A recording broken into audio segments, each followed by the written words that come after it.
नमस्कार, आप देखना शुरू कर चुके हैं बक्सर खबर। 2 अप्रैल के समाचार बुलेटिन में आपका स्वागत है। हेडलाइंस के प्रायोजक हैं एलन सोली, पुरानी कचहरी के सामने चर्च मार्केट, बक्सर। अच्छी खरीद पर मिल रहा है प्यारा उपहार। NEET biology in Buxar coaching institute by Prakash sir, Baba Nagar की गली, बाईपास रोड। नए सत्र में छात्रों का नामांकन शुरू। अब नज़र सुर्खियों पर। नववर्ष के आगमन पर भव्य गंगा आरती का आयोजन। चैती नवरात्र प्रारंभ, देवी मंदिरों में जुटे श्रद्धालु। मंत्री ने किया साइलो गोदाम का निरीक्षण। तेजस्वी यादव ने सिमरी इलाके में की चुनावी सभा। वर्ष प्रतिपदा उत्सव पर आरएसएस ने निकाला पथ संचलन। रामरेखा घाट पर सांसद ने किया श्रमदान, लगाए पौधे। सरकारी जमीन पर अवैध कब्जे के लिए 2 पक्षों में मारपीट। डीएमओ एसपी ने लिया चुनावी तैयारी का जायजा।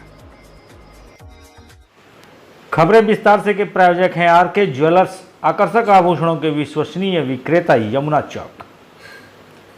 कामधेनु नेक्स, नए जमाने की मजबूत सरिया।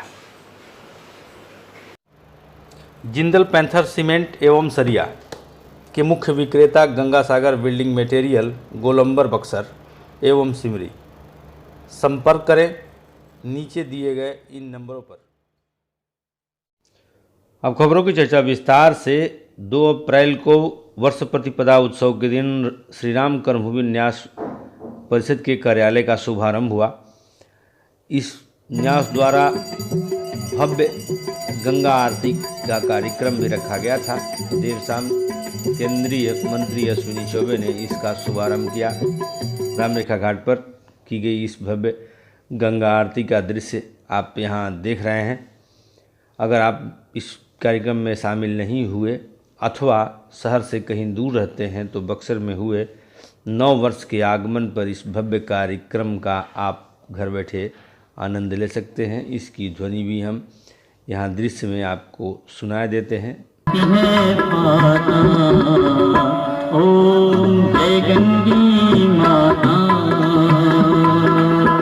माँ गंगा की आरती, जो जननी गाता मैया, जो जननी गाता। बुलेटिन की दूसरी सुर्खी है, शनिवार को चैत्री नवरात्र भी प्रारंभ हुआ। इसी वजह से इस तिथि को वर्ष प्रतिपदा की तिथि भी कहते हैं। चैत्री नवरात्र के पहले दिन माँ दुर्गा के मंदिरों में भक्त श्रद्धालुओं के आने जाने का सिलसिला शुरू हो गया। देवी पूजन के लिए सर्वाधिक संख्या में महिलाएं मंदिरों तक गई। आप शहर के मेन रोड में स्थित माँ दुर्गा के मंदिर का दृश्य देख रहे हैं। हमारा प्रयास है इस दृश्य में आप घर बैठे माँ भगवती का दर्शन भी कर लें। पहला दिन शैलपुत्री का होता है, द्वितीय दिन ब्रह्मचारिणी का। आप यह खबर जब बन रही है तो प्रथम दिन है, लेकिन इसके प्रसारण में आप द्वितीय दिन का के बीच भी से देख पाएंगे। बुलेटिन की तीसरी सुर्खी है, इटाढ़ी के बैरी के समीप साइलो गोदाम बन रहा है। एफसीआई द्वारा जमीन के अंदर बनाए जा रहे इस अत्याधुनिक गोदाम का निरीक्षण करने बीते दिन केंद्रीय राज्य मंत्री अश्विनी चौबे मौके पर पहुंचे। बुलेटिन की चौथी सुर्खी है, तेजस्वी यादव अपने पार्टी के उम्मीदवार सम्राट चौधरी के समर्थन में सभा करने के लिए सिमरी प्रखंड के पैलाडीह गांव में शनिवार को पहुंचे। उन्होंने दोपहर के वक्त वहां सभा को संबोधित करते हुए विधानसभा चुनाव का जिक्र करते हुए जनता से रूबरू हुए और राज्य सरकार की कमियां गिनाकर राजद के समर्थन में मतदान करने की अपील की। हालांकि यह चुनाव आम लोगों के लिए नहीं है, इसमें निर्वाचित जनप्रतिनिधि ही विधान परिषद के उम्मीदवार के लिए मतदान करते हैं। इस बार के चुनाव में राजद की तरफ से अनिल सम्राट एवं जदयू के तरफ से राधाचरण सेठ उम्मीदवार बनाए गए हैं। काम है पढ़ाना लिखाना, बच्चा का भविष्य सुधारना, स्कूल चलाना, और मास्टर जी जो है दारू वाले को पकड़ के तो हम इसमें कोई टिपा टिप्पी पढ़ाई ना दवाई ना कमाई ना सिंचाई, ब्लॉक खाना चल जाए तो फिर आप घूम दिए कोई काम नहीं होता, ना सुनवाई होती है ना कार्रवाई नहीं होता है। बुलेटिन की 5वीं सुर्खी है, वर्ष प्रतिपदा उत्सव राष्ट्रीय स्वयंसेवक संघ एक उत्सव के रूप में मनाता है। वर्ष प्रतिपदा अर्थात भारतीय नववर्ष। इस मौके पर शहर के गौरी शंकर मंदिर से राष्ट्रीय स्वयंसेवक संघ के सदस्य गणवेश धारण कर शहर के विभिन्न मार्गों से होते हुए आमजन को एकजुटता एवं आपसी भाईचारे का संदेश देते हुए भोनियारी स्कूल के समीप स्थित पानी टंकी के मैदान पहुँचे, जहां बौद्धिक का कार्यक्रम रखा गया था। दक्षिण बिहार के प्रांत प्रचारक राणा प्रताप इसके मुख्य अतिथि थे। उन्होंने अपने संबोधन में बताया, चैत्री नवरात्र के प्रथम दिन ही सृष्टि की उत्पत्ति हुई थी, ब्रह्मा जी ने इसकी रचना की थी, इसी दिन धरती का उदय हुआ था। साथ ही राष्ट्रीय स्वयंसेवक संघ के प्रथम संघचालक संस्थापक डॉक्टर केशव बलराम हेडगेवार की यह जयंती भी है। इस मौके पर आयोजित कार्यक्रम के दौरान स्थानीय लोगों के अलावा केंद्रीय मंत्री अश्विनी चौबे भी इस कार्यक्रम में शामिल हुए। सभी लोगों से यह अपील की गई, आप एक दूसरे के बीच परस्पर प्रेम बांटें, क्योंकि प्रकृति की हम संतान है और प्रकृति किसी के साथ भेद नहीं करती।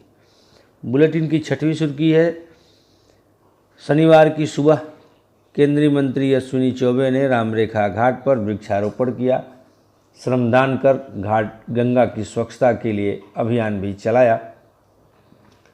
बुलेटिन की 7वीं सुर्खी है, टूरीगंज के समीप स्थित गन्ना विभाग की जमीन पर अवैध कब्जे को लेकर लवकुश यादव एवं जगदम्बा सिंह दो गुटों के बीच जमकर गोलीबारी हुई। इस मामले में कृष्णामम थाने में दोनों पक्ष ने एक दूसरे के खिलाफ प्राथमिकी दर्ज कराई है। बुलेटिन की 8वीं सुर्खी है, डीएम अमन समीर एसपी नीरज कुमार सिंह ने शनिवार को जिले के सभी प्रखंड मुख्यालयों का जायजा लिया, जहां सोमवार को 4 अप्रैल के दिन विधान परिषद चुनाव के लिए मतदान होना है। आपकी जानकारी के लिए हम बता दें, 4 अप्रैल अर्थात सोमवार को कार्यालय अवधि में सभी प्रखंड मुख्यालयों पर बूथ बने हैं, यहां पंचायत प्रतिनिधि मतदान करेंगे।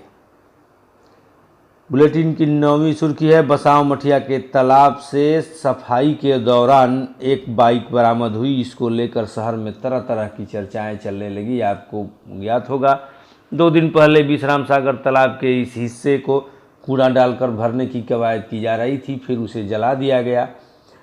जब विरोध की स्थिति पैदा हुई तो नगर परिषद द्वारा वहाँ कूड़ा डालने का आरोप लगा था। उसकी जेसीबी बीते दिन शनिवार को मौके पर सफाई के लिए पहुंची तो अंदर से यह बाइक निकली। इसको लेकर लोगों में तरह तरह की अफवाहें और चर्चाएं हैं। विश्राम सागर तालाब शहर का बहुत बड़ा तालाब है और यह विषय भी बहुत बड़ा है, इसलिए इधर आपका ध्यान हम आकर्षित कराना चाहेंगे। शहर के पौराणिक आध्यात्मिक सरोवरों में से इसका नाम है, जो स्टेशन रोड के बीचों बीच स्थित है और स्टेशन तक सड़क बन जाने के कारण इसके 2 हिस्से हो गए हैं। रोड के पश्चिम का हिस्सा जो बसाव मठिया के समीप स्थित है, वह तो अभी भी गंदगी समेटे हुए बचा हुआ भी है, लेकिन इधर भी अतिक्रमण का सिलसिला जारी है और इससे कई गुना ज़्यादा पूर्वी हिस्से पर अतिक्रमण है, जो कोईपुरवा के तरफ स्थित है। अब बसाव मठ के तालाब के जीर्णोद्धार की बात भी उठ खड़ी हुई है। नगर परिषद के कार्यपालक पदाधिकारी ने कहा इसका प्रोजेक्ट बना हुआ है, आगे इसका कार्य भी होगा। अब चलते चलते बुलेटिन की 10वीं सुर्खी से आपको अवगत करा देते हैं। रमज़ान का महीना 3 अप्रैल से शुरू हो जाएगा। पहला रोज़ा 3 को रखा जाएगा, ऐसा इस धर्म से जुड़े लोगों ने बताया है, क्योंकि चांद का दीदार हो चुका है। रमज़ान की भी आपको ढेर सारी शुभकामनाएं। आज की बुलेटिन में बस इतना ही। आप देख रहे हैं बक्सर खबर। हमारे साथ अंत तक बने रहने के लिए आप सभी को धन्यवाद।